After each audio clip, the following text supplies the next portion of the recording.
Du coup, on s'amuse à faire un petit podcast là.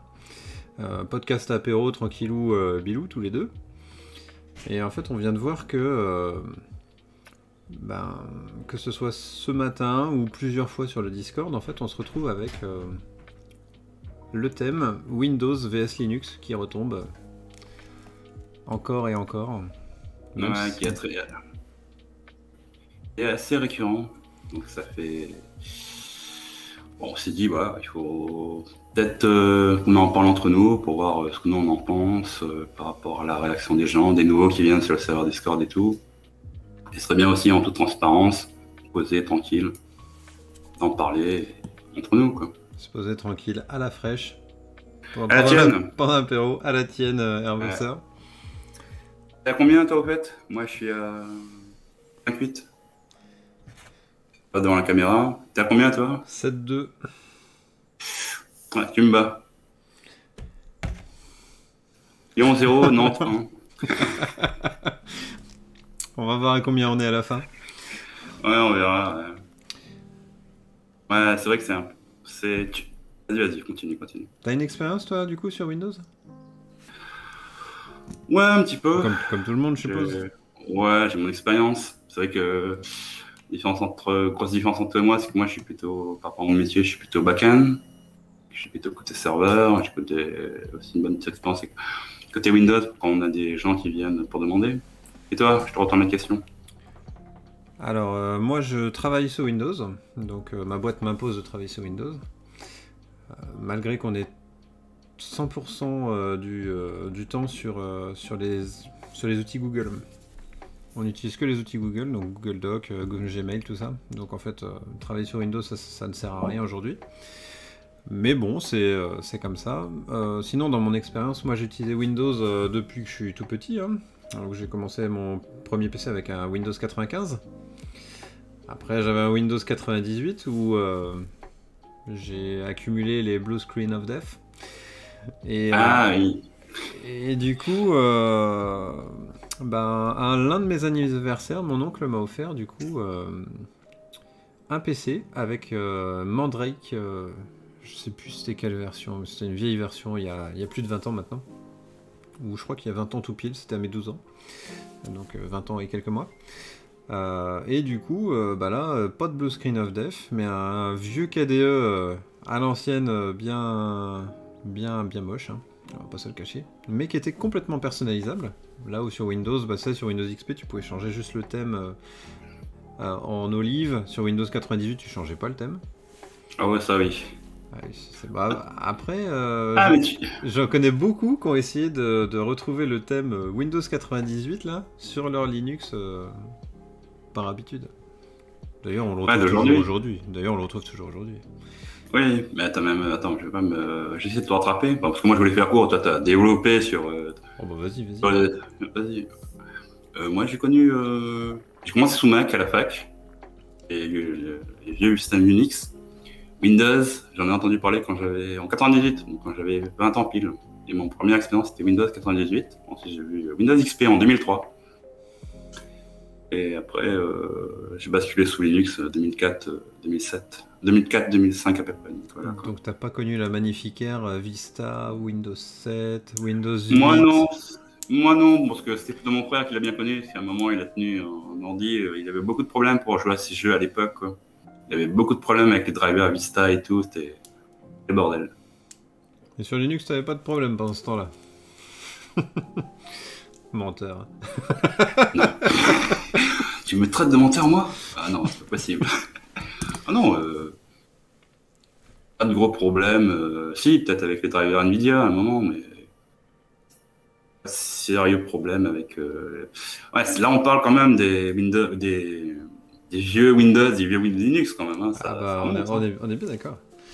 hein. Mais... C'est pas la même chose qu'aujourd'hui, quoi. Moi, sincèrement, qu'on soit sous Windows ou sous Linux, durant ces 20 dernières années, je dirais pas que j'ai enchaîné les galères, mais il y avait toujours un truc qui plantait. Soit sous Windows, soit sous Linux. Sous Linux, j'arrivais pas à faire tout ce que j'arrivais à faire sous Windows. Donc par exemple le gaming, exactement pareil. Chose qui s'est développée beaucoup, je trouve, depuis ces dernières années là.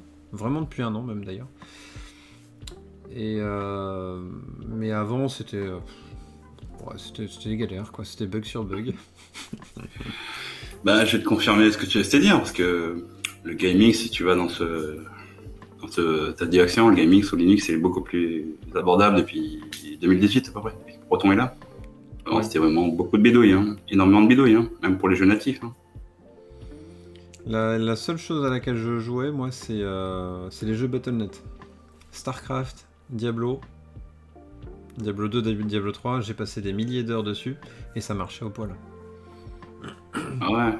Bah, ces jeux-là, oui, ils sont une grosse communauté. Donc là, c'est normal que c'est sûr que comme il y a une grosse communauté, tu vas trouver des gens pour t'aider. Ou t'as jamais eu de soucis sur ces jeux-là? Même ces jeux-là, c'était. Non, franchement, il n'y a pas eu de souci. Il y a eu un moment de temps où j'ai été embêté parce que Battle.net bannissait du coup les gens qui utilisaient Linux. Ouais. Donc j'ai eu cette magnifique vague. Mais je me suis plaint sur le forum et ils m'ont rouvert mon compte. Donc ça c'est déjà cool. Bon, je cache pas que ça m'a calmé et du coup je suis passé sur Windows pour jouer. Donc j'ai fait un dual boot. Mais bon. Ouais. J'annonce à tout le monde que tu es sous Windows ou tu le fais?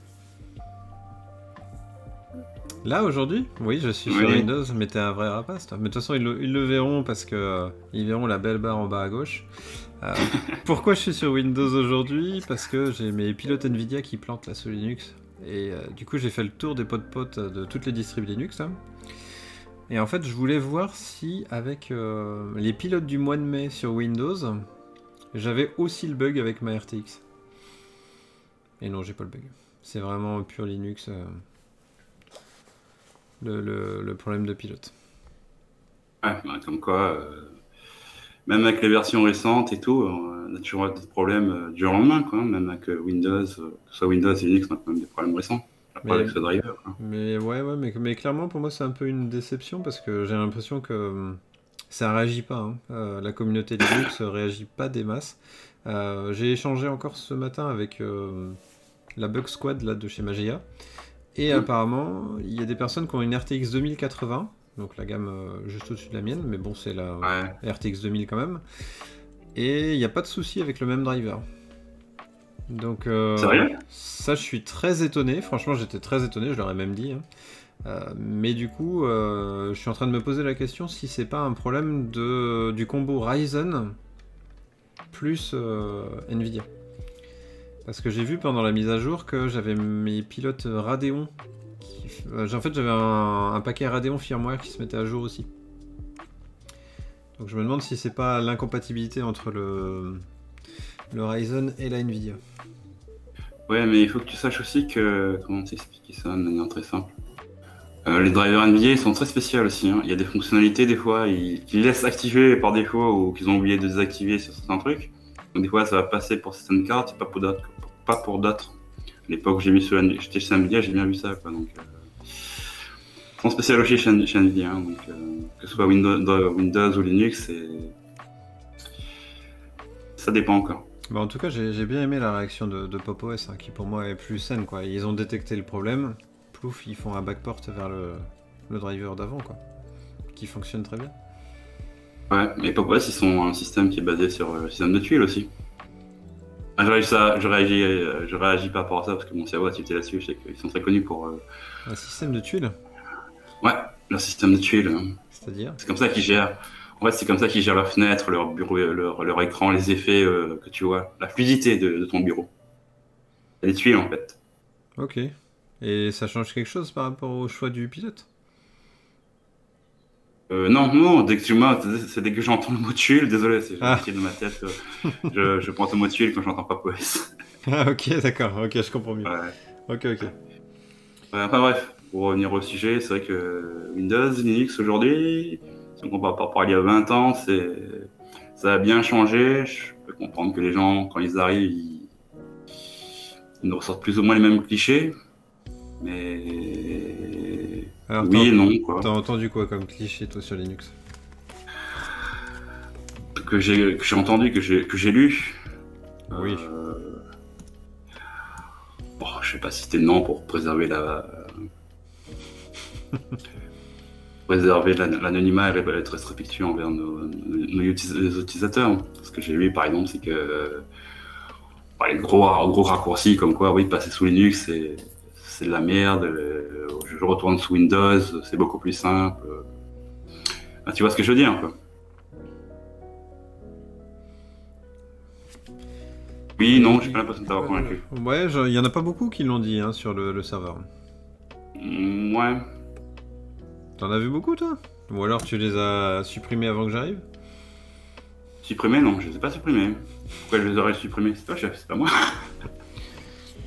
Non, sérieusement, moi je trouve que là, la communauté, on est plutôt pro Linux, hein, et heureusement encore. Bon, après, c'est vrai qu'il y en a qui ont des petits soucis. C'est vrai qu'on a par exemple Piève Jaune qui a du mal à passer le pas, qui hésite beaucoup. Mais c'est hyper intéressant. Il y a quoi exactement comme problème? Parce que c'est vrai que j'ai l'image. Il a pas vraiment de problème, Piève Jaune. En fait, Piève Jaune, lui, c'est. Alors, ça, c'est pour moi, c'est un problème de Linux par rapport à Windows. C'est marrant qu'on en parle, hein, c'est un peu au pif. C'est que finalement, en fait, il a du mal à choisir. Donc, en fait, il y a les deb, il y a les RPM, il y a les Flatpak, il y a les AppImage, il y a les Snap. Déjà, il a du mal à choisir entre deb ou RPM. Ensuite, il y a les différents DE, donc XFCE, GNOME, KDE. Un coup, il a envie d'aller sur XFCE, un coup, il a envie d'aller sur GNOME.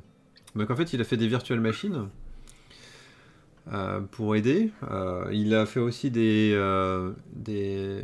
installations, mais sur clé USB, pas sur son système en dur, pour essayer un peu plus loin le système.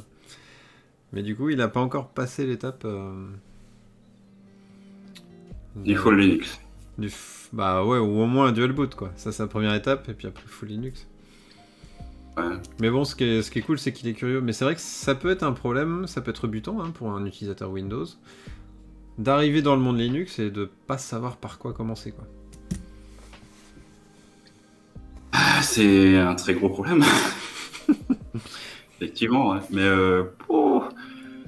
on peut pas résumer à nous deux comment donner les meilleurs conseils qui soient. La meilleure solution, je pense, c'est de se renseigner, de voir à gauche, à droite. C'est pour ça qu'on essaie c'est pour ça que toi déjà tu essaies de faire des vidéos pour accompagner les gens qui veulent passer le pas. C'est une bonne chose en soi. Je pense que ça peut être un bon moyen déjà parce que je pense qu'il faut se faire accompagner pour faire une transition de Windows à Linux réussie. Parce que si tu passes de Windows à Linux sans être accompagné, le problème qu'il y a, c'est que tu vas être... tu vas vouloir te retrouver avec les mêmes habitudes que tu avais sous Windows. Donc utiliser les mêmes applications, avoir les mêmes petites habitudes, presque même le même bureau. Hein. C'est pour ça qu'on a des distributions comme Linux FX qui existent d'ailleurs. Mais je pense que c'est pas forcément la meilleure approche. Il faut comprendre la philosophie de Linux derrière avec le côté libre, mais libre dans le sens de personnaliser, de choisir. Et du coup, je pense qu'il faut se faire accompagner pour comprendre c'est quoi la meilleure distribution Linux pour nous pour essayer. Même si je pense que... Je t'arrête, il n'y a pas de meilleure distribution, tu emploies le mauvais terme. J'ai dit pour commencer. Mais j'ai aussi dit, j'allais aussi dire que je pense que les premières distributions qu'on installe, il faut l'installer genre 1 ou 2 jours. Et pendant la semaine ou les 2 semaines suivantes, il faut installer 3, 4, 5 distributions. Et du coup, se familiariser avec chacune. Et puis, bah, au bout de 2-3 semaines, revenir sur celle qu'on a préférée. Et là rester dessus, quoi. Faut aller voir, faut être curieux. Faut pas rester basé. Moi, je veux absolument une Ubuntu ou une Arch parce que tout le monde l'utilise. Mais non, il faut bouger, il faut comprendre, il faut voir la communauté aussi. Je pense que c'est hyper important. Par la communauté, tu peux clarifier un peu plus? Tu me rends un peu curieux là. Qu'est-ce que tu entends par là? La communauté, moi, ce que j'entends, bon, bah, si on est sur le serveur GLF, il n'y a pas de souci parce que bon, on est pluri-communautaire, c'est-à-dire qu'il y a de la communauté Ubuntu, OpenSUSE, Mageia, on a du Fedora, on a du Arch, on a pas mal de Manjaro aussi. Du coup, là sur notre serveur, on n'a pas le problème. Mais par contre, si tu veux une aide un peu plus poussée, par exemple pour les utilisateurs de Mageia, j'ai tendance à à transférer vers MLO. Parce que MLO sont des pros de la distribution et ils savent exactement comment elle fonctionne. Et je trouve que cette interaction est hyper intéressante parce que du coup, si t'es perdu au début et que t'es bloqué, je pense que c'est hyper important d'avoir quelqu'un qui te prend par le bras et te dit bon bah écoute tu fais ça et puis ça va fonctionner. Donc nous on essaye un peu sur le serveur, mais bon on n'a pas les compétences pour Ah oui, c'est sûr. pour fournir une aide complexe à tous les niveaux sur Linux et sur toutes les distribs. Donc Oui. le fait de pouvoir avoir des relais c'est quand même vachement important. Pour moi.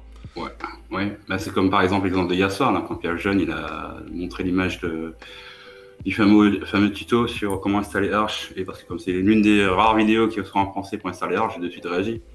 J'ai dit non, faut pas faire ça. Quoi. Arch, déjà, Arch, c'est spécial pour des. Faut pas prendre ça, genre. Je suis ma période de 5 minutes pour en parler ou pas? 5 minutes, top chrono. Arch, ça n'a pas été pensé pour. Sincèrement, vu qu'on en parle, Arch, c'est pas une distribution qui a été pensée pour des néophytes, quoi.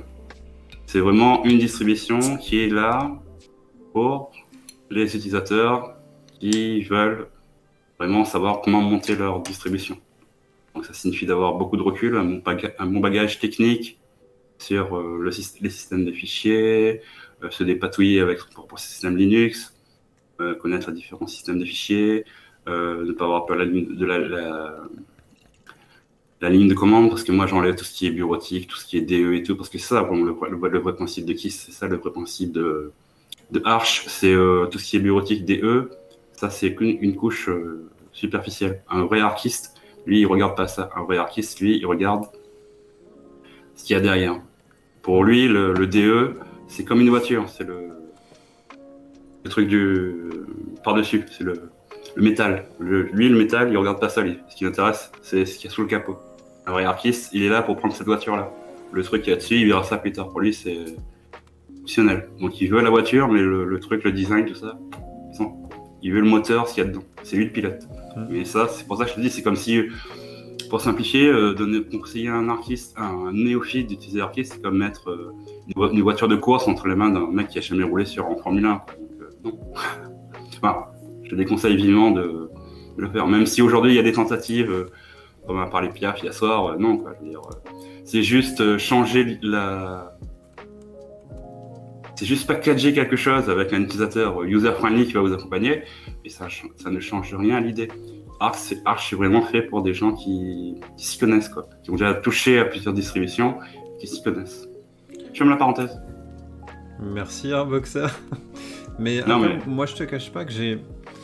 Enfin je dirais pas que j'ai un peu le principe qu'a Arch, mais je m'explique. Si tu vas sur le site de DistroWatch, et du coup t'as t'as en fait la version des paquets disponible si tu cliques sur chaque version, et tu peux comparer les versions entre elles, enfin les distributions entre elles, et du coup c'est un peu comme ça que moi que je choisis un peu ma distribution on va dire fétiche, et du coup je regarde ce qui m'intéresse en fait, et une fois que j'ai trouvé, pouf, il n'y a plus qu'à installer. Mais c'est vrai qu'on est un peu sur du hors sujet par rapport à Windows, parce que si tu compares Arch par rapport à Windows 10, ça n'a rien à voir. Je pense que si on devait comparer quelqu'un qui hésite entre Windows et Linux, il faut partir sur des distributions qui sont grand public, comme Pop! OS, comme Ubuntu, Mageia, peut-être OpenSUSE aussi, peut-être un peu moins sur OpenSUSE, quoique. Mais vraiment, enfin moi je pense vraiment à Ubuntu, Pop! OS, Mageia, en tout cas là tout de suite. Ouais, pareil. C'est pas que je dénigre les autres distributions, c'est juste que j'ai beaucoup de recul par rapport à ma propre expérience. Et j'essaie je me force de me mettre à la place d'un néophyte qui débarque, qui a déjà testé Windows et tout, qui arrive. Je me dis, j'essaie de comprendre ce qu'il cherche, quels sont ses besoins. Et, on peut pas répondre aux attentes de tout le monde, mais c'est vrai que les distributions que tu viens d'énumérer, c'est un bon début, je pense, minimum, pour voir si la personne peut se faire la main sur une distribution. Ouais, on a Linux Mint aussi peut-être. La Mint, alors par contre, Je vais quand même nuancer ce qu'on vient de dire. Les Mint, les Ubuntu, depuis 2 ans maintenant, ça commence à être des installs assez lourdes. Donc, même un matériel qui a plus de 10 ans, c'est pas ce qu'ils veulent supporter. Ok. C'est au niveau ressources, ça peut être de plus en plus lourd. Donc, Ah oui, même oui, d'accord. Parce que je veux dire, des machines très vieilles, c'est pas sûr qu'elles vont se supporter. Donc là, il faut. Ça dépend de ce que veut le néophyte, quoi. Enfin, quand je dis néophyte, c'est pas péjoratif. Hein, On est d'accord. si c'est pour. Il y a des distributions qui font justement, qui sont faites pour tourner sur du hardware très ancien. Et les distributions d'aujourd'hui, Linux Mint, Ubuntu, surtout ces deux-là, elles sont plutôt faites pour tourner sur du matériel récent. Quand je dis matériel récent, pour moi, c'est du matériel qui a au moins 5-6 ans. Quoi. Le matériel date des années 2000, on va mieux tourner vers Linux, je crois, ou un truc comme ça, qui ne consomme pas beaucoup de. Tu sais, la distribution avec le petit chien, là, je sais plus comment elle s'appelle. Je sais pas. Linux. Je me rappelle plus. Enfin bref, il y a des distributions qui sont faites pour tourner sur les anciens systèmes. Oui, après, sincèrement, tu prends une Debian ou avec un desktop environnement léger, ça fonctionne très bien. Debian, je sais pas trop. Debian, c'est pas vraiment. Voilà. Là, t'as touché une corde sensible. Bon, Debian, je ne crois. Une PC Linux OS, si tu veux. Voilà, ouais. Bah, elles peuvent être très légères. Mais je pense que quelqu'un qui hésite en... Bon, si on se projette qu'on est sur le serveur Gaming Linux FR, on est sur des gens qui ont quand même un PC qui a moins de 5 ans, j'ai envie de penser en tout cas, avec une carte graphique digne de ce nom et un processeur. Après bon... et du coup, là on peut partir sur d'Ubuntu, Linux Mint, Pop OS... Le PC va pas broncher, c'est pas plus lourd que Windows 10 de toute façon. Ouais. Non mais je tiens quand même à justifier pourquoi j'ai piqué quand tu as parlé de Debian. Ça n'a rien de méchant, non, ça n'a rien de méchant, c'est pas ça. C'est juste qu'ils ont des restrictions par rapport à leur philosophie, et je respecte. C'est juste qu'il y a des paquets qui ne seront pas fournis par rapport à d'autres paquets d'autres distributions. Ouais, oui, mais après tu peux les ajouter quoi. Tout ce qui est firmware non free, tout ça, on peut les ajouter. Pas nécessairement. Il y a quelques années, quand tu utilisais le convertisseur vidéo FFmpeg. Ah oui, ton fameux exemple, exact. Ouais, t'avais pas Là, récemment, il y a moins de 2-3 ans, le MP3 a été libéré, et il y a quelques années, c'était pas le cas. Donc sous Debian, t'avais pas. Quand tu utilisais le convertisseur FFmpeg pour convertir, par exemple, un fichier WAV en MP3, sous Debian, c'était pas livré avec. Donc, on peut aussi tester Debian, il n'y a pas de souci, mais il faut pas oublier qu'il y a des. Ils ont cet esprit d'être 100% entre guillemets free, donc de respecter la liberté des licences. Yes. Bon, si on fait une comparaison, moi j'aime bien, tu sais, quand c'est un peu catégorisé, on va dire. C'est comme ça que je fais mes vidéos aussi, hein, c'est par catégorie. T'as essayé d'installer un Windows 10 ou pas?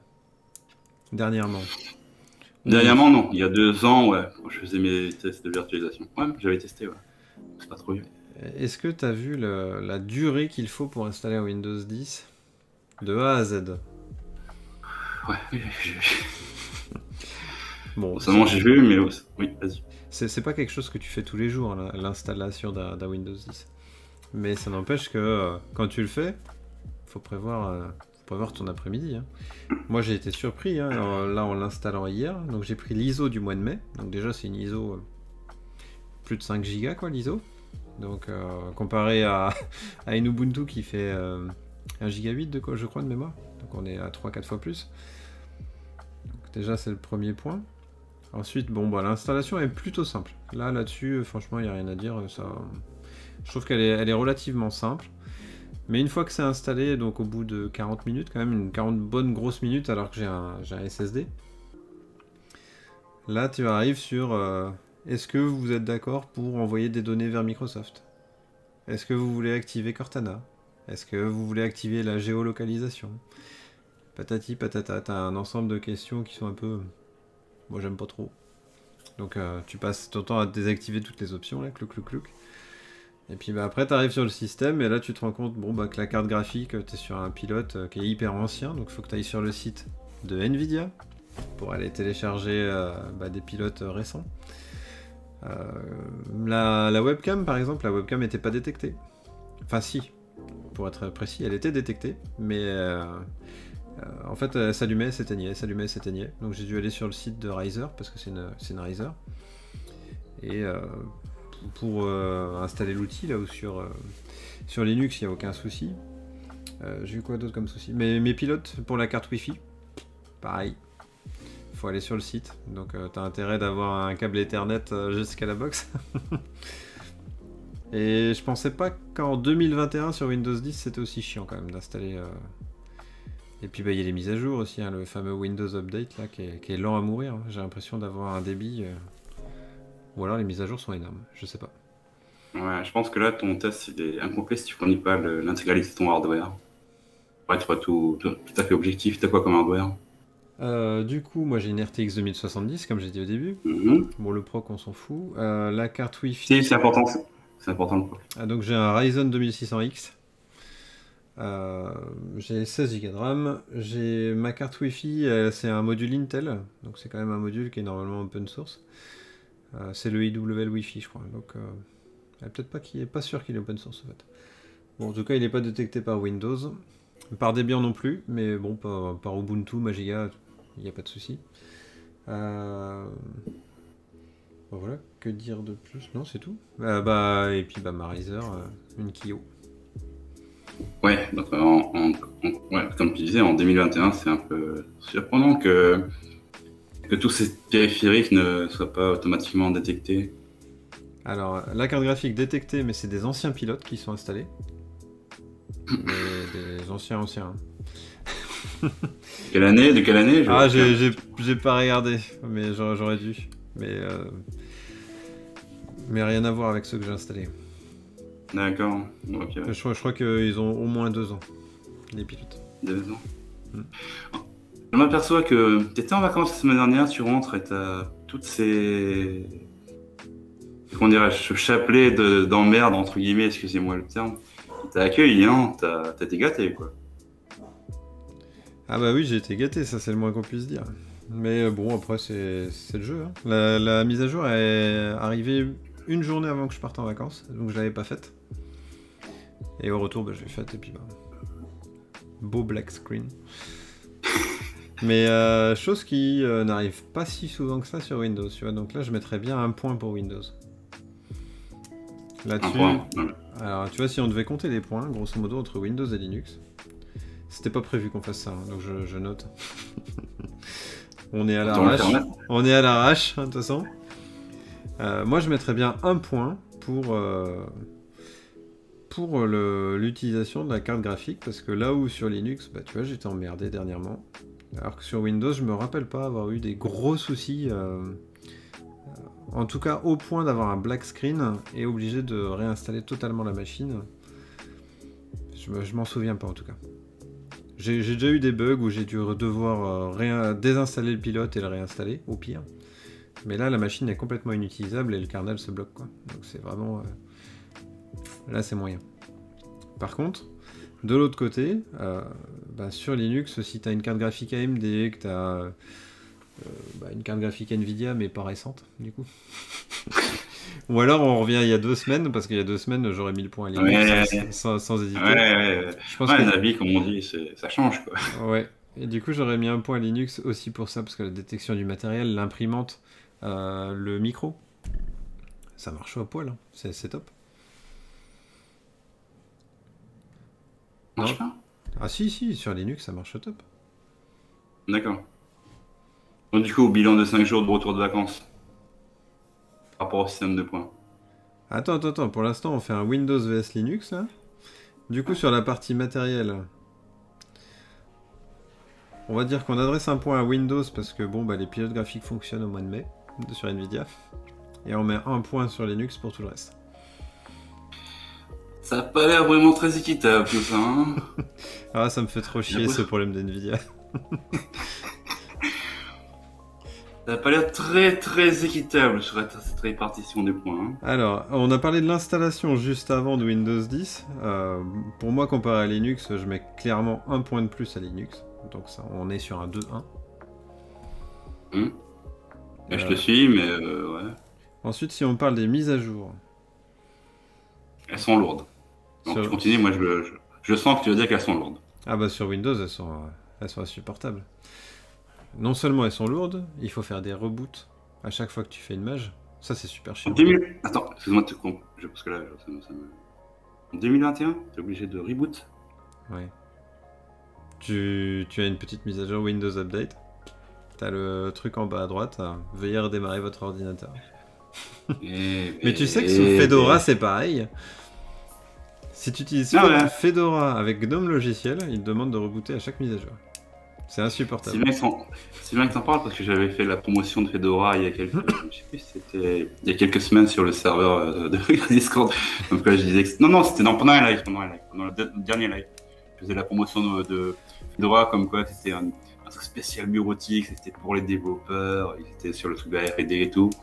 Ah mais c'est une très bonne distrib, c'est une très bonne distrib. Ouais. Je dis pas ça, c'est juste que pour les mises à jour, et en plus sur Fedora il y a beaucoup de mises à jour, hein. Ils ont vraiment un principe de mise à jour très élevé.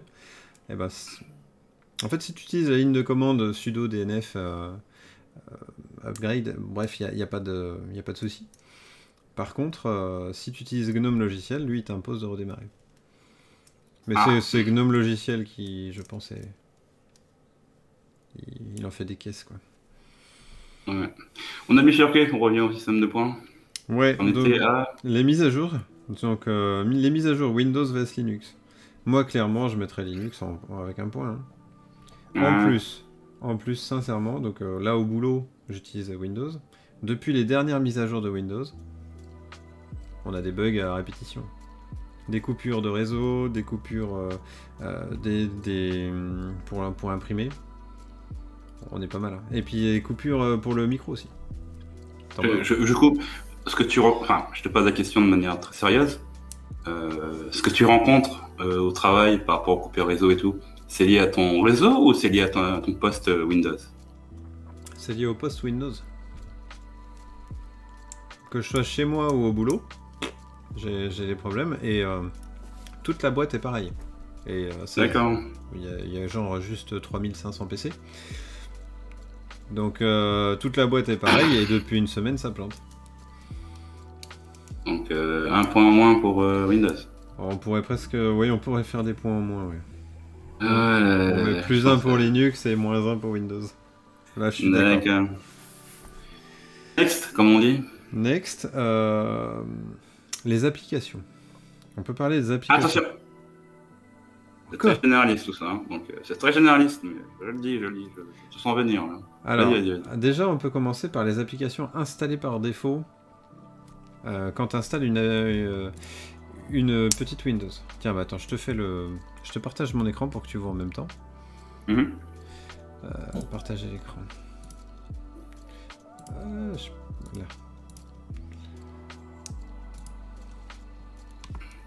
Voilà, bonjour. Attends, ça arrive. Ouais, je le vois, ouais. C'est bon? Oui, c'est bon. Ça, c'est le truc de 2020-2021, c'est Do You See My Screen? Alors, du coup, magnifique Windows. Hein. Du coup, si tu regardes les applications installées de base, du coup, tu as la suite Office, donc qui est proposée de base. De base, ouais. Mais c'est une suite où il faut que tu te logues, et du coup, il te propose un abonnement à Office 365. Sinon, c'est pas utilisable. Payant ou c'est gratuit? Ah, c'est payant, évidemment, quand même. Waouh. Ensuite, du coup, tu as la météo. Donc, météo qui fonctionne, elle. Donc ça, c'est déjà pas mal. Attends, on va vérifier quand même, parce que avant que je dise que ça fonctionne. Ouais. Si elle affiche qu'il y a du mauvais temps sur non, ça veut dire qu'elle fonctionne. Ouais, non, ça, c'est bon. Mais tu vois, il fait beau quasiment tous les jours. Ouais, c'est de la pub, t'en profites là, c'est de la pub. Non, mais je ne suis pas... Je suis critique par rapport au fait que c'est un choix délibéré que tu montré la météo, c'est un choix délibéré que tu montré ta météo pour faire de la pub pour ta région. Je ne suis pas... Et du coup, ensuite, tu arrives sur des applications qui sont, pour moi, un peu bizarres pour une application. Donc, je les ai pas installées, hein. Là, c'est la version de base, hein. Du coup, Oui. on a, je crois que c'est Facebook Messenger. Donc, tu vois, ils nous proposent de les installer en fait du store. On a des jeux, on a Adobe Photoshop Express. Donc, en fait, c'est de la pub, en fait. Tu vois. Ensuite, j'ai quoi? Bon, ça, jusque-là, ça va. Il n'y a pas de problème particulier. Discord, enregistreur vocal. J'ai une question, vu que tu parles du Discord. Le Discord, il était préinstallé ou c'est toi qui l'as installé? C'est moi qui l'ai installé. D'accord. Donc, tu vois, là, il vient de m'installer Facebook Messenger parce qu'il y avait de la pub ici, quoi. Je comprends pas qu'il y ait de la pub sur un OS comme ça, moi. C'est très intrusif, je trouve. C'est vachement intrusif. Bah, pour un truc que t'es censé payer 100 balles, quand même. Un truc qui est... C'est 110 euros, je crois, la licence Windows. Et tu payes 110 euros pour avoir de la pub, quoi. Donc, je trouve ça très, très étonnant. Oups.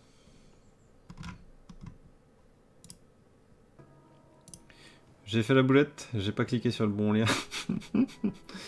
Jack. Ah, t'es sorti? Je suis de retour. J'ai fait déconnecter au lieu de arrêter le partage. D'accord.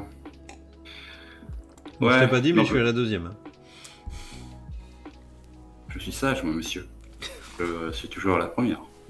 Oh. Donc du coup, les applications par défaut -1 sur Linux. Sur Linux, c'est un peu différent quand même. Sur Linux... Attends, tu t'es entendu, là? Non, je me suis pas entendu. Tu as dit -1 sous Linux. Non, non, j'ai dit sur Windows, pour les applications par défaut, -1, mais sous Linux.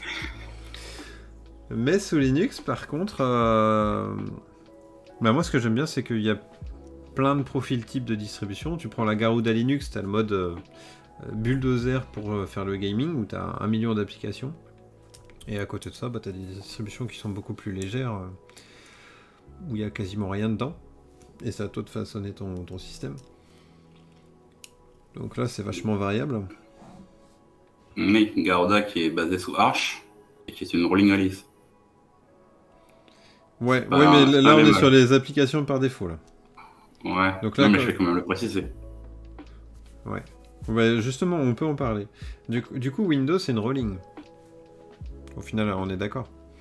Windows 10, c'est une rolling. T'as pas depuis 5 ans, t'as pas eu de version Windows 10.1 ou 10.2. C'est une rolling. C'est une rolling où finalement t'as des mises à jour. Je sais pas. Je suis pas expert sur le kernel, j'ai pas accès au code. Bon, on peut partir du principe que c'est une rolling, oui. Mais avant ça l'était pas, par contre. Quand tu passais de Windows XP à Windows Vista, là, et en fait sur Windows XP, t'avais peu ou pas de mise à jour vraiment de performance. Enfin, t'avais que des mises à jour de performance sécurité, mais pas majeures. Et il fallait vraiment passer sur Vista ou 7 pour avoir une mise à jour majeure, quoi, avec un nouveau thème et tout ça. Là où sur 7, tu vois, on a eu des mises à jour sur les icônes, sur le thème. En fait, tu as des mises à jour régulières. Donc, ils sont passés de rolling. Là où sur Linux, du coup, tu as le choix, en fait. Tu as soit le modèle rolling, soit le modèle stable en version. Moi, les deux, ils ont leurs avantages et leurs inconvénients aussi. Hein. Donc, ah bah ça, c'est bien. Ouais. Toi, tu es sur une stable, toi. Du coup, tu es en version, c'est ça? Moi, je suis en stable. Je suis sur la 20.04. Ah oui, d'accord. Moi, sur Xubuntu, ouais. Sur Xubuntu, mais en version LTS en plus, quoi. Tu suis pas les 20.10 et en fait, j'ai la majeure, la 20... Celle qui suit d'après, elle est sur mon autre PC. Là, le PC sur lequel je suis en train de... Tu me vois, là, je suis sur la XFCE 20.04. D'accord. Mais dans ma machine... moi, comme je sais compiler mes propres paquets, mes A, tout ça, je les compile à la main. Comme c'est pas fourni par le système de base, je le compile à la main pour pouvoir profiter de certaines fonctionnalités, tu vois. C'est juste ce dont j'ai besoin. Okay. Juste ce dont j'ai besoin. Et, enfin, c'est un choix personnel. Après, je pense que c'est qu'une rolling release a ses avantages. Ça permet surtout, ce qu'il y a de bien avec les rolling release, c'est que les gens qui veulent avoir accédé aux toutes dernières nouveautés. C'est ça qui est bien avec Linux, c'est qu'on a des distributions qui permettent de faire ça. Oui, c'est le choix, c'est clair. Du coup, on peut dire, est-ce qu'on rajoute un point pour Linux pour le choix, justement? Moi, je dirais même un gros point, hein, quasiment 10 sur 20. Ouais, 10 quasiment sur 10 points de 20. plus. Ouais. Je pense qu'un 10 sur 20, c'est bien mérité. Attends, on fera les comptes, parce que là, pour l'instant, Windows est à -1. C'est quand même triste. Donc, on va lui donner des points, là. Moi, il y a un point que je vais donner à Windows, c'est pour les applications. Finalement, sur Windows, tu te poses pas de questions, parce que quasiment tout est compatible sur Windows. Les jeux, Microsoft Office, tes applications pro, je vois pas trop ce qui est pas compatible. Et en plus, ils ont la chance que les développeurs Linux ont souvent une bonté d'âme débordante, et ils font des applications open source. Et par exemple, tu vois, t'as KDE Live, VLC, VirtualBox. Bon, VirtualBox ça marche pas. Mais enfin, il est sous Windows, mais c'est pas du. Bref. Les applications Linux sont souvent rétroportées vers Windows, mais pas forcément l'inverse. Je suis pas sûr d'avoir été clair en voyant ta mouille, mais... Justement, j'essaie de traduire ta dernière phrase, de rejoindre les derniers mots de ta dernière phrase. Tu peux la répéter? Ouais, c'est juste que, du coup, l'avantage qu'a Windows, c'est que quasiment toutes les applications dont tu as besoin, tu les retrouves sur Windows. Et en fait, ils ont un principe aussi d'exclusivité. Donc, par exemple, le Game Pass, tout ce qui est un peu DirectX 12, l'Epic Game Store, je sais pas moi... Oui, ils ont une force de frappe très impressionnante. Ouais, Microsoft Office, ils ont des exclusivités que tu retrouves uniquement sur Windows et que tu retrouves pas sur Linux. Donc c'est un vrai défaut pour les utilisateurs Linux qui arrivent de Windows et qui ont leurs habitudes.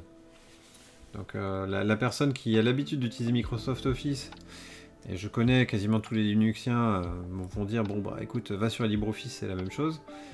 Mais non, c'est pas la même chose. Quand tu fais du Microsoft Office 6-7 heures par jour, et que tu dois toucher à du LibreOffice, bah, le début ça pique. C'est un peu paradoxal ton discours, parce que si on a tout sous Windows, pourquoi basculer sous Linux pour se faire chier alors? Bah, pour l'instant, on a 4 points qui sont meilleurs sous Linux que sous Windows. Si je récapépète, la détection du matériel est meilleure sous Linux.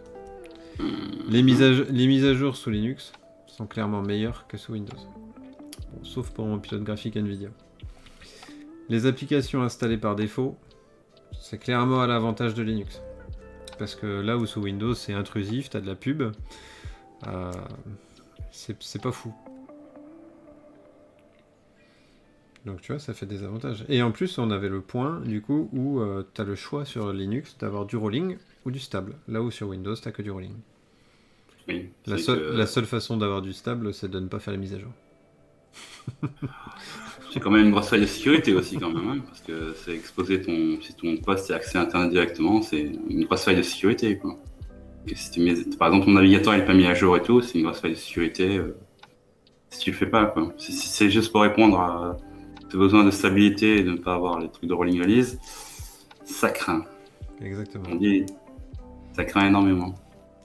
Donc... Et j'ai envie de me faire l'avocat du diable pour Windows pour une fois. Changer l'exercice, si tu permets. Vas-y. Donc je revenais à ce que je disais. Je pars de tes propres propos. Hein. Tu disais qu'on a tous sur Linux tous sur Windows pour simplifier. Après toi, qu'est-ce qui pourrait motiver un utilisateur de passer de Windows à Linux?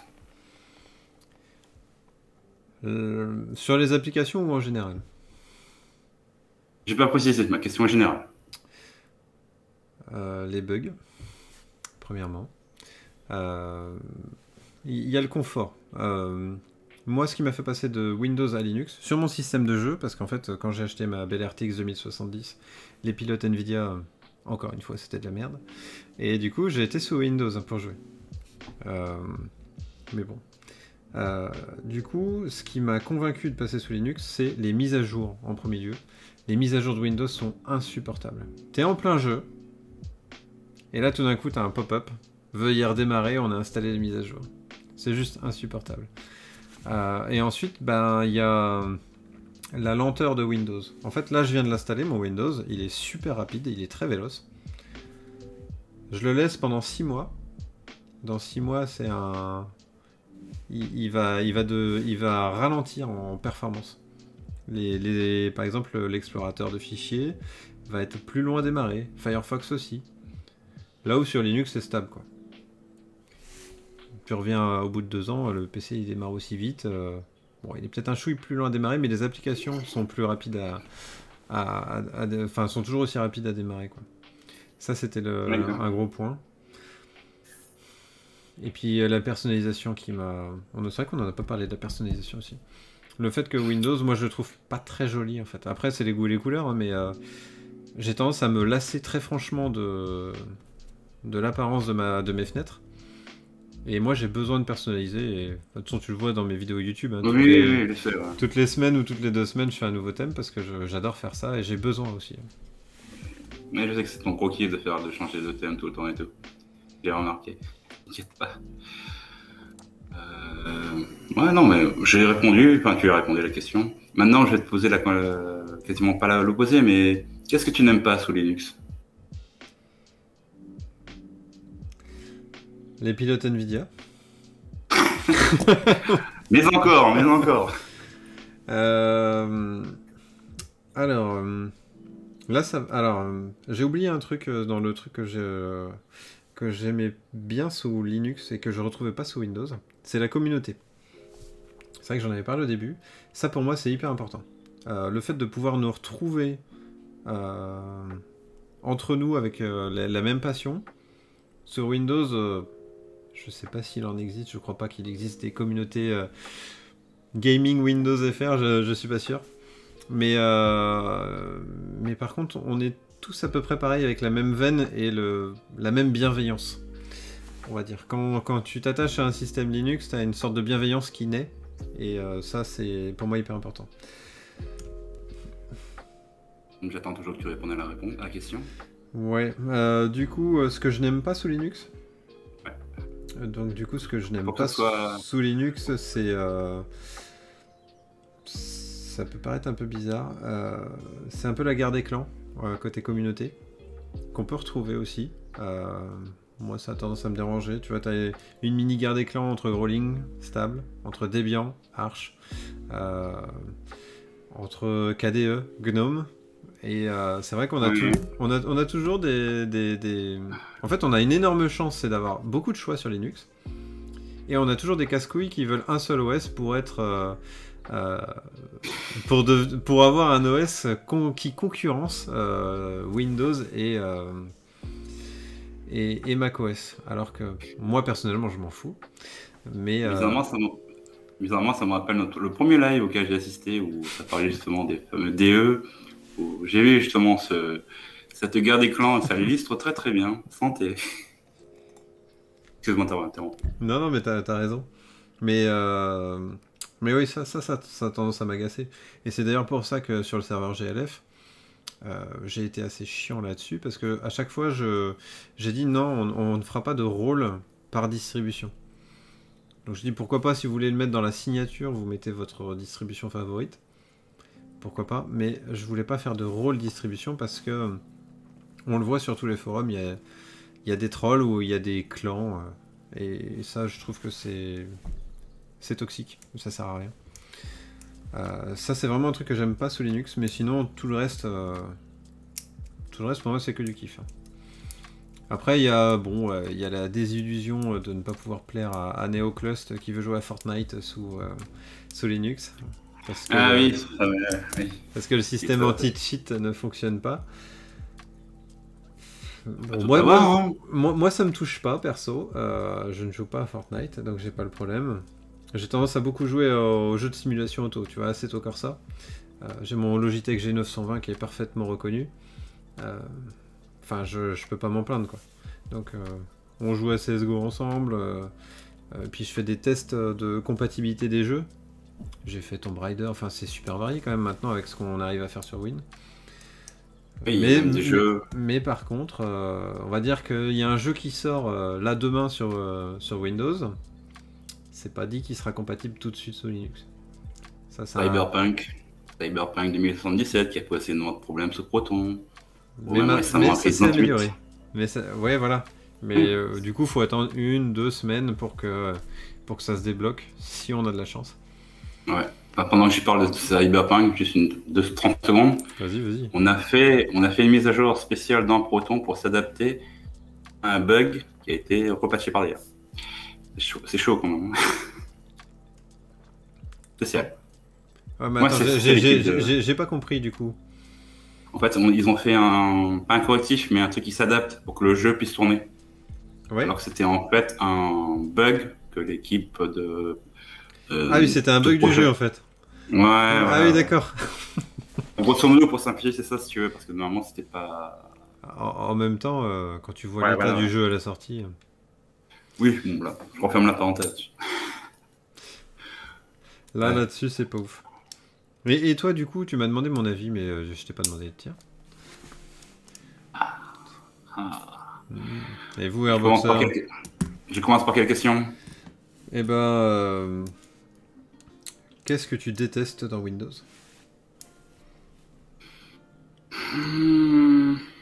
Et qui te ferait passer à Linux? Je vais être obligé de répondre par une note personnelle.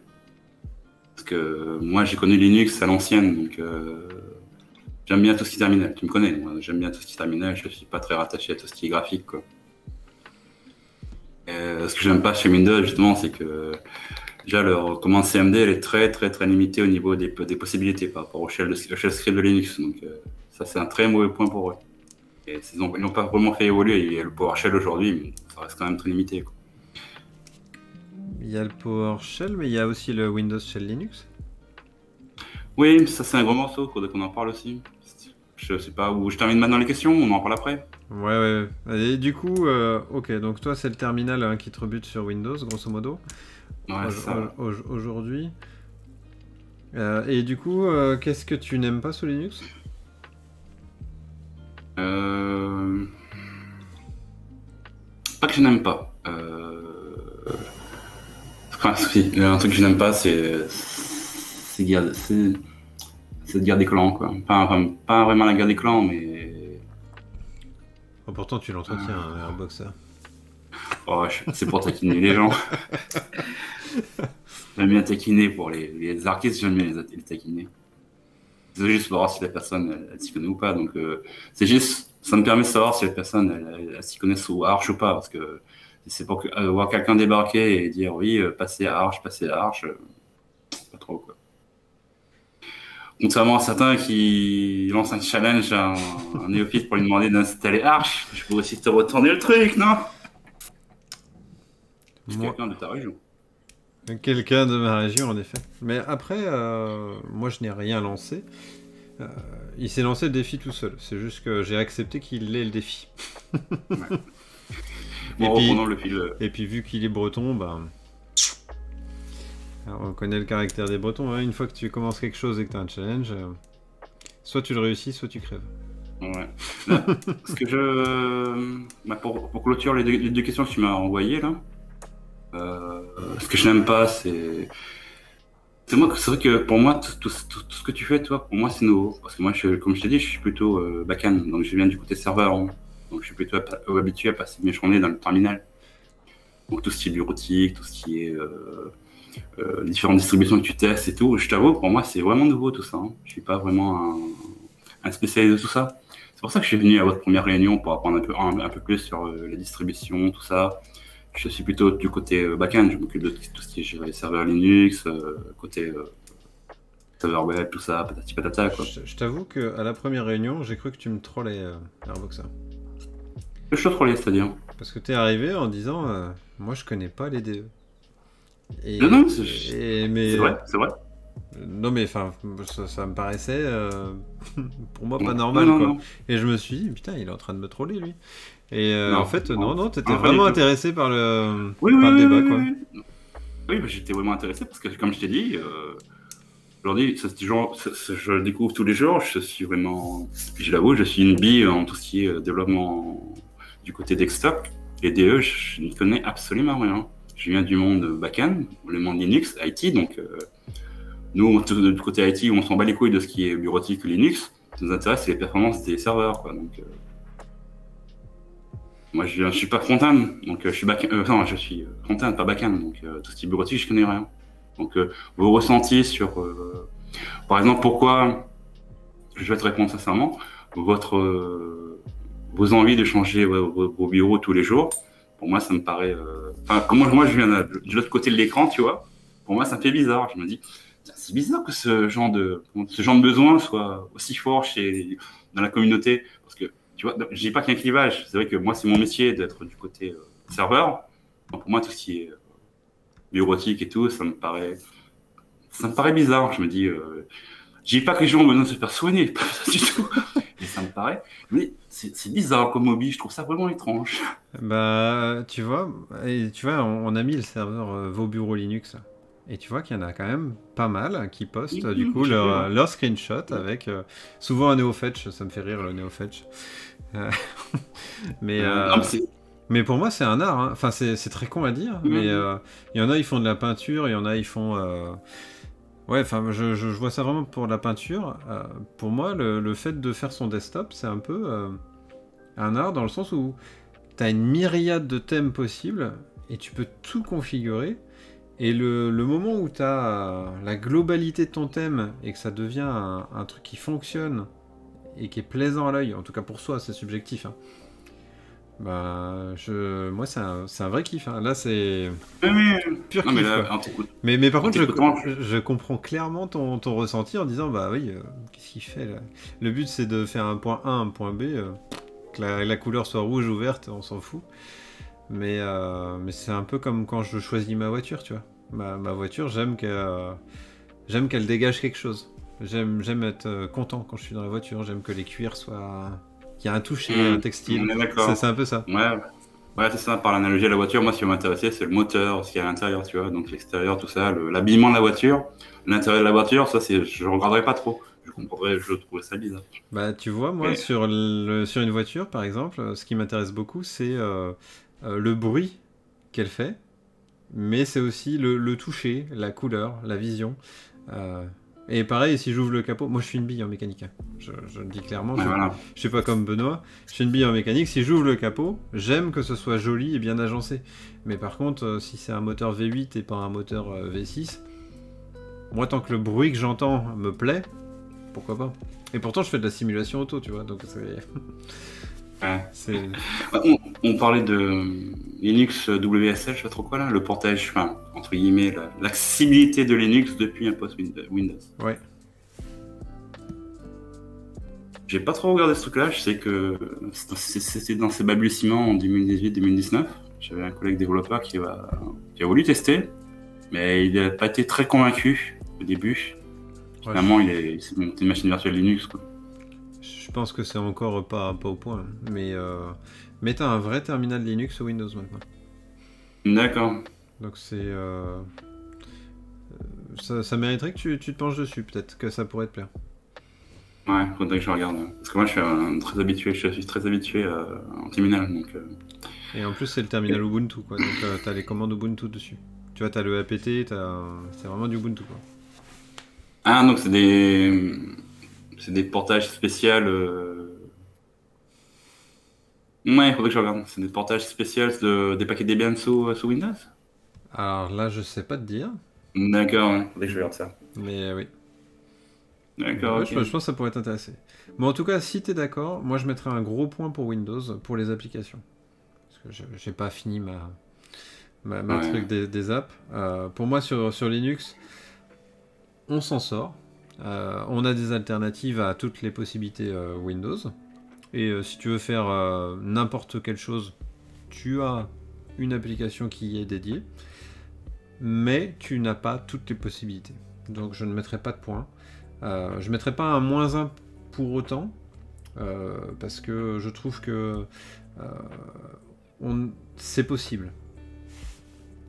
Mais je pense que les -1, je vais les enlever en fait. Je sais pas si c'est Ouais. on va mettre des 0 et des -1. Donc là pour moi c'est un vrai point pour Windows.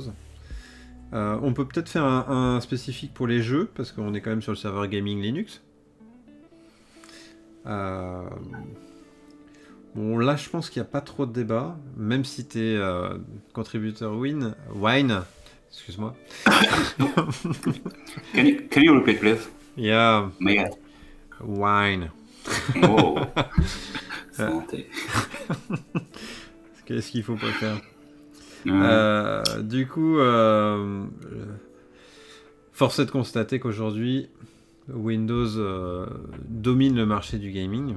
Et si tu veux vraiment jouer à la panoplie de jeux, c'est vraiment Win qui domine. C'est vraiment Windows qui domine, pardon. C'est dur à dire. C'est dur à dire. Non, mais en l'état actuel du marché, tu as raison. C'est Windows qui domine. Sans prendre les autres consoles en compte, parce que là, on prend uniquement Windows et Linux dans notre truc. Mais je vais quand même dire que... je vais pas dire que... C'est un point hyper important que tu allais dire. Enfin, je me permets de rebondir. C'est hyper important parce que je pense qu'il y a énormément de gens qui sont sous Linux, mais qui jouent sur console. Genre sur une PlayStation ou sur une Xbox ou sur une Switch. Et je pense que... Il y a des portages, par exemple pour la PlayStation 3 et tout. Je sais pas si ça a déjà été testé. Non, je parlais des PlayStation 4, tu vois. Physiquement, en fait, sur leur desktop, pour naviguer, pour utiliser leur système, ils sont sur Linux. Mais par contre, pour jouer, ils se déplacent dans le salon et ils allument la console. Ouais. Je pense qu'il y en a beaucoup qui font ça. Ouais. Et je modérerais, enfin, je serais quand même critique envers moi-même. Je dirais que les gens... c'est un avis personnel, ils sont aussi pressés d'avoir tout soit installé, et je peux le comprendre tout à fait, c'est tout à fait justifiable. Tu installes, tu installes le truc, il faut que ce soit opérationnel de suite, quoi. C'est pas le débat d'aujourd'hui, je pense que la maturité de Linux, ou bien côté backend que front-end, c'est un autre débat. Mais même déjà au niveau du gaming, c'est quasiment... Linux, ça fait de beaux progrès là-dessus. Je sais pas ce que tu en penses. Ah bah c'est clair. Mais c'est d'ailleurs pour ça que j'ai ouvert ma chaîne il y a 6 mois. C'est que j'étais un peu sur les fesses de l'avancée de Linux dans le domaine. Avant, j'utilisais que Play on Linux par exemple.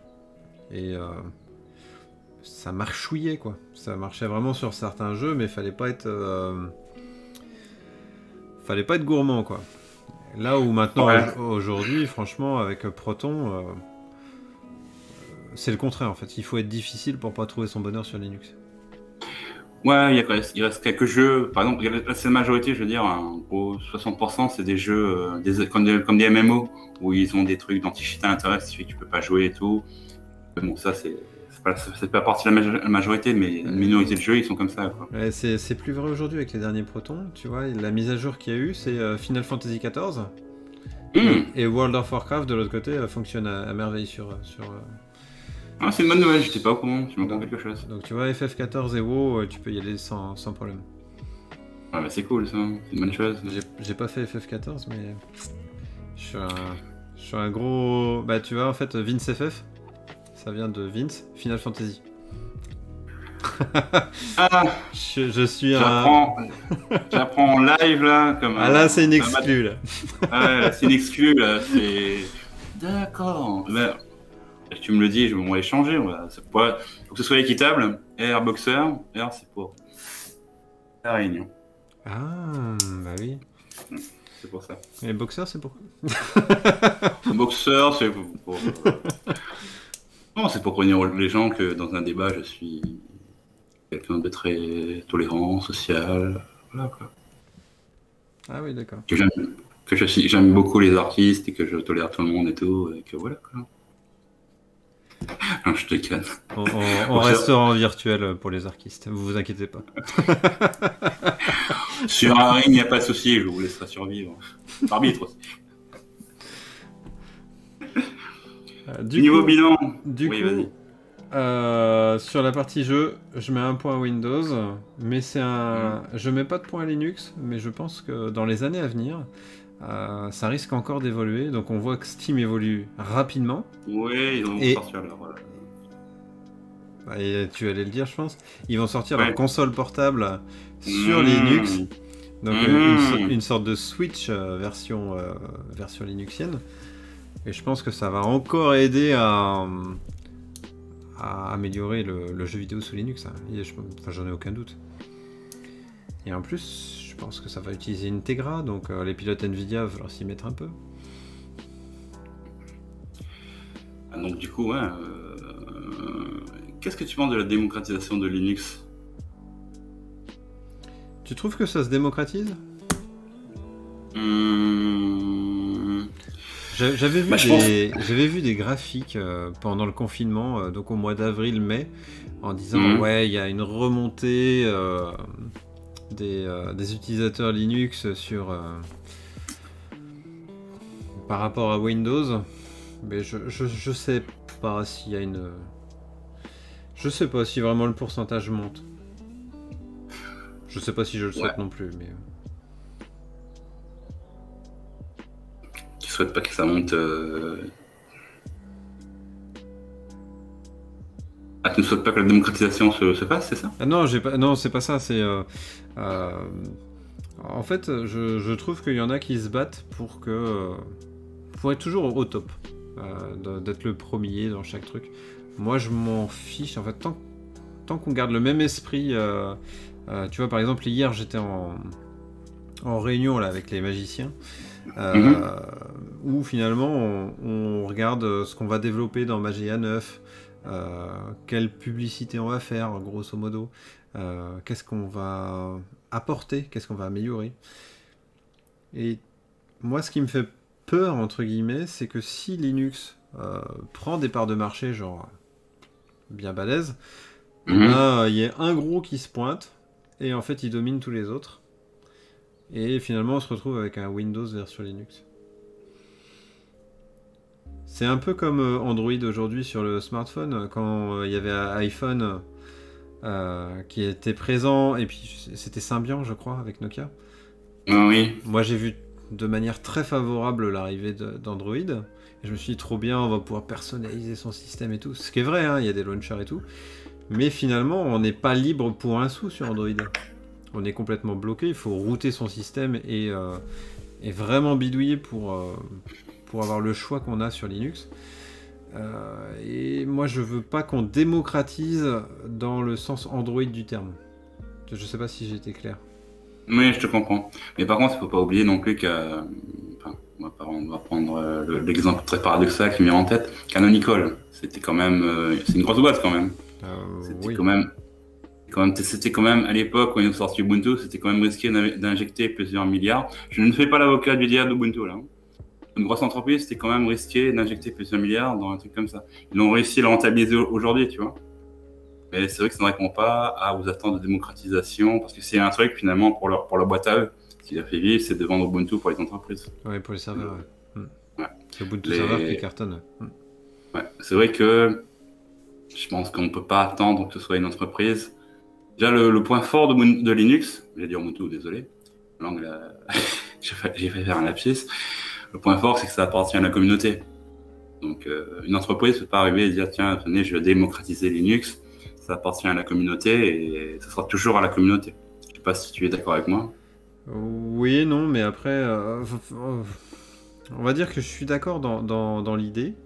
Mais encore une fois, je reprends le système Android où finalement tu as des ROM Android sans Google qui sont open source. Et finalement, aujourd'hui, ce qu'on voit, c'est que si tu marches pas avec le système Google, t'es quand même vachement pénalisé, quoi. Ouais, je te comprends. Et en fait, c'est cet équilibre. En fait, moi, je m'en fous que Windows reste numéro 1 si je garde à peu près la même philosophie Linux. Je préfère que Windows reste numéro 1 et garder la même philosophie plutôt que on ait une grosse boîte énorme qui dise bon bah écoutez, moi je vais mettre beaucoup de pognon dans Linux, je vais faire une distribution, donc pour pas le citer Google, avec un Chrome OS, Et je mets énormément de pognon, et demain c'est Linux qui sera numéro 1. Et du coup on se retrouve dans 5 ans, avec une hégémonie de Chrome OS de partout. Plus de Windows. Donc on a tué Microsoft. Waouh. Mais par contre, on se retrouve avec la même misère, quoi. Et du coup on va vouloir créer un nouveau Linux pour combattre le Chrome OS. Oui, c'est une dérive qui peut arriver malheureusement.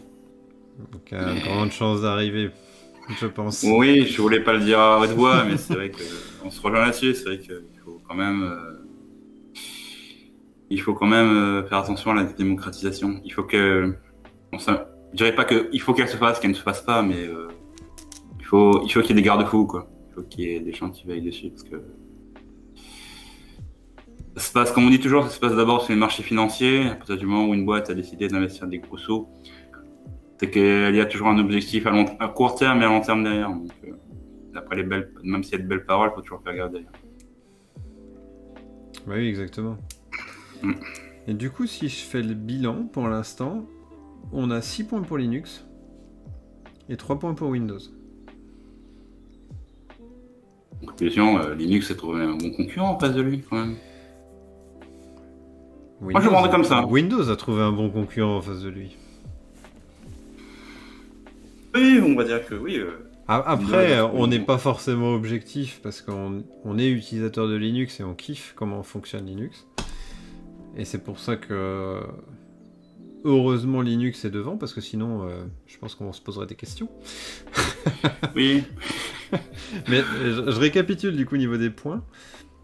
On a mis un point à Windows pour le matériel. Donc c'est-à-dire que tout est compatible sous Windows.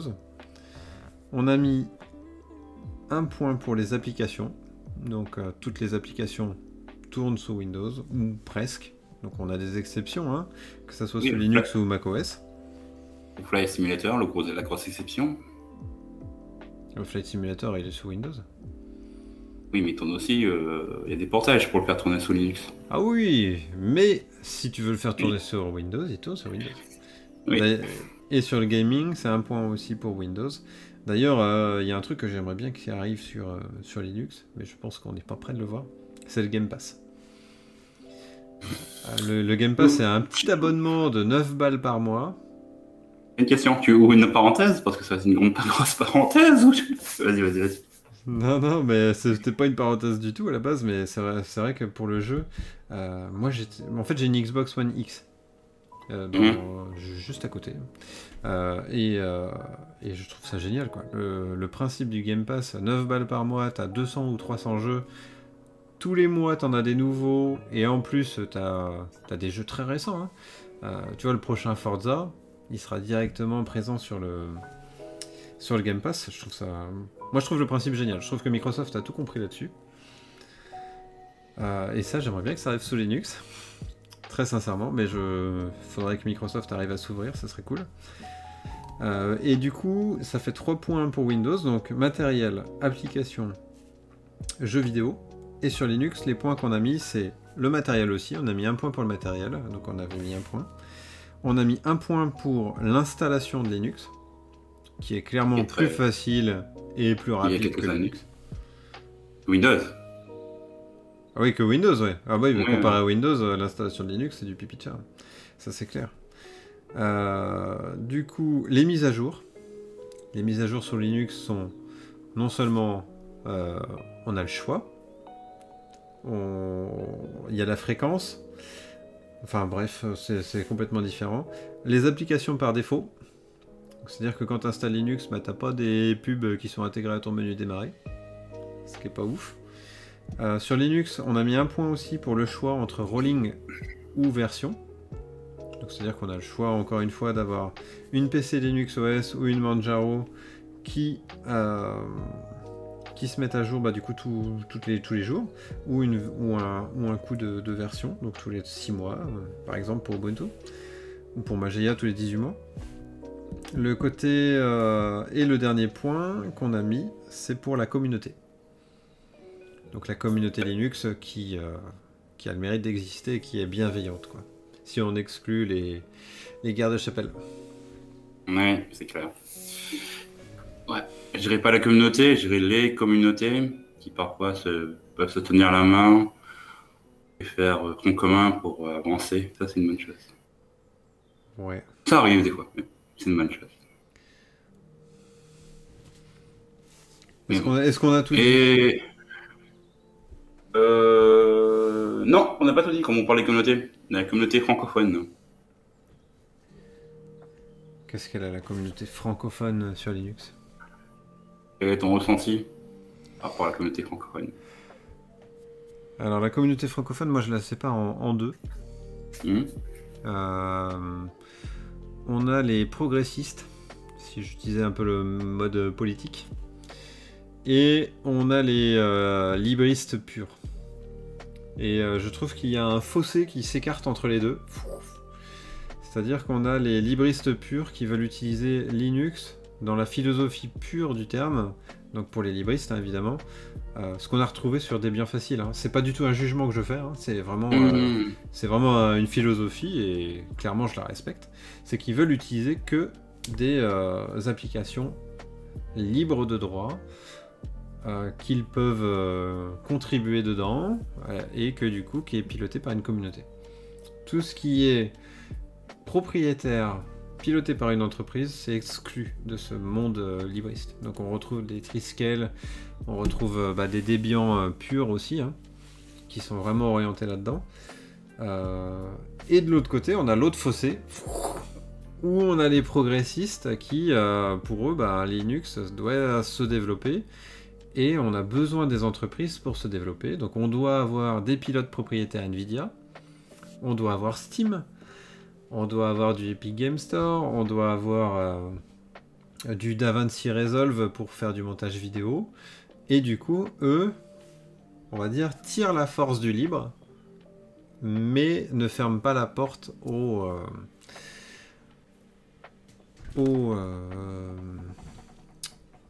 propriétaires, quoi, aux entreprises. Je suis d'accord avec toi. Et du coup, ce fossé se creuse de plus en plus. Et je pense qu'à l'avenir, les progressistes vont avoir un peu plus de poids parce que finalement, je pense que Monsieur Tout-le-Monde s'en fout si c'est libre ou pas libre. C'est le moment de mettre des likes sous la vidéo. C'est le moment de mettre des likes sous la vidéo. Allez-y. Reprends-la là. Et je pense que la seule chose qu'ils souhaitent, c'est d'avoir un système qui fonctionne pour leurs besoins. Et moi, j'en fais partie. C'est-à-dire que j'ai aucun problème d'installer Steam. J'utilise DaVinci Resolve et KDN Live. J'utilise Audacity, mais j'utilise aussi des systèmes propriétaires. Moi, je m'en fiche tant que ça fonctionne. Je veux le meilleur OS pour ma machine. Et pareil, quand j'achète ma machine, je veux le meilleur système. Je veux le meilleur matériel pour mon budget. Je suis pas un pro AMD, je suis pas un pro Nvidia, je suis pas un pro Intel, je suis pas un pro AMD, encore une fois. Moi, je m'en fous. Je veux juste le top pour mon budget. Et là, c'est pareil pour mon système d'exploitation. Je veux le meilleur système d'exploitation pour mes besoins.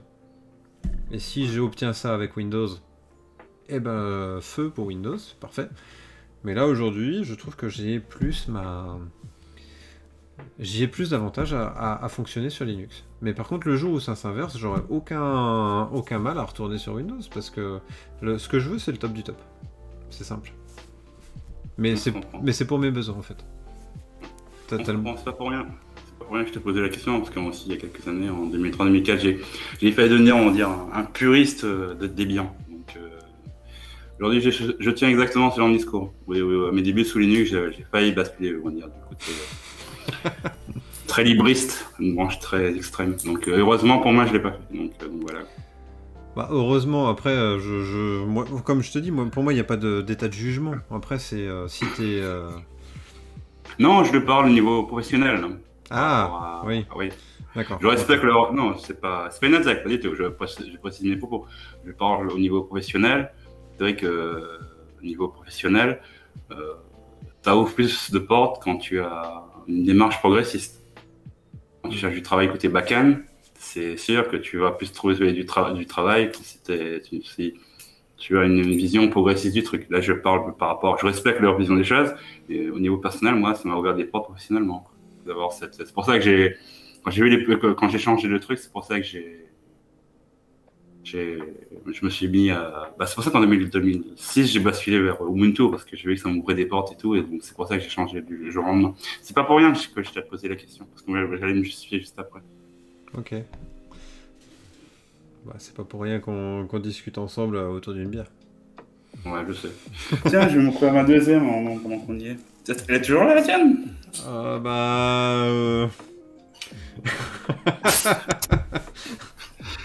Putain, c'est pas la guerre des clans, mais les Nantais, vous avez une descente de ouf. Bon, après, je peux pas généraliser sur un Nantais, j'en connais que 2. Il y a toi, Laos. Ouais, il y a peut-être des Nantais, mais qui osent pas dire qu'ils sont de Nantes. Ils sont pudiques. D'accord. La santé quand même. Santé quand même. J'en ai pas ramené une troisième, tu vois. Ouais, on va croire que les Réunionnais, c'est des petits buveurs. C'est pas le cas, hein. C'est juste que je vois très lentement, quoi. Bon, bilan du bilan. Bilan du bilan. Je vais faire le bilan en premier. Moi, je suis très content de la tournure des choses pour Linux, et je suis très content que Steam mette autant d'énergie dans Linux. Ça nous permet de discuter. C'est grâce à ça que je t'ai trouvé, Airboxer, clairement. Aujourd'hui, on est plus de... Merci. Aujourd'hui, on est plus de 100 sur le Discord. À être soit passionné, soit avoir un simple intérêt pour Linux ou pour le gaming sous Linux. Et je pense que clairement, ça va se développer dans les années qui arrivent. J'en suis même certain, en fait. J'ai aucun doute là-dessus. Je pense que plus le temps va passer, plus Linux va être mature dans le gaming. Les pilotes Nvidia, c'est une mauvaise passe, mais ça va revenir de plus belle, j'en ai aucun doute. Et les gens qui sont sous AMD n'ont pas le souci, et je pense qu'ils sont très contents aujourd'hui. Et du coup, moi, ce que je kiffe sous Linux par rapport à Windows, si je veux faire un bilan, c'est cette liberté.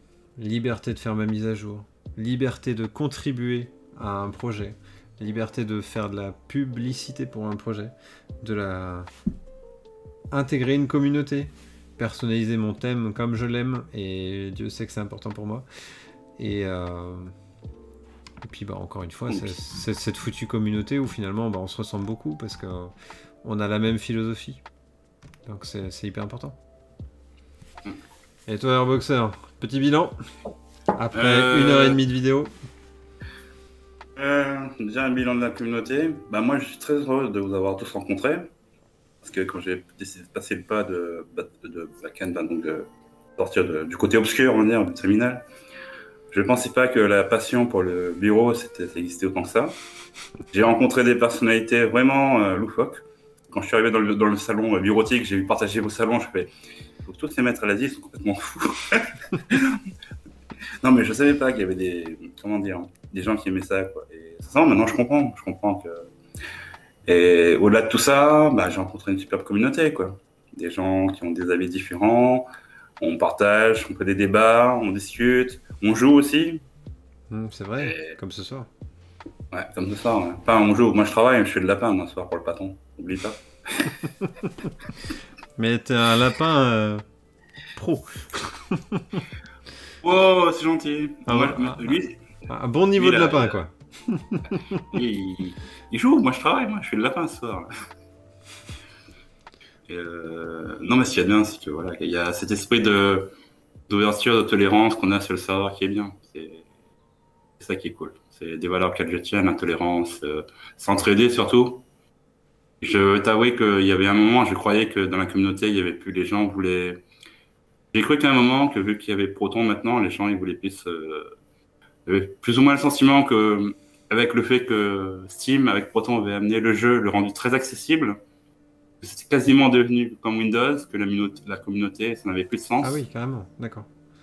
Ah oui, c'est à cœur ouvert là. Et que, comme sous Windows, il n'y a pas de communauté, on va dire.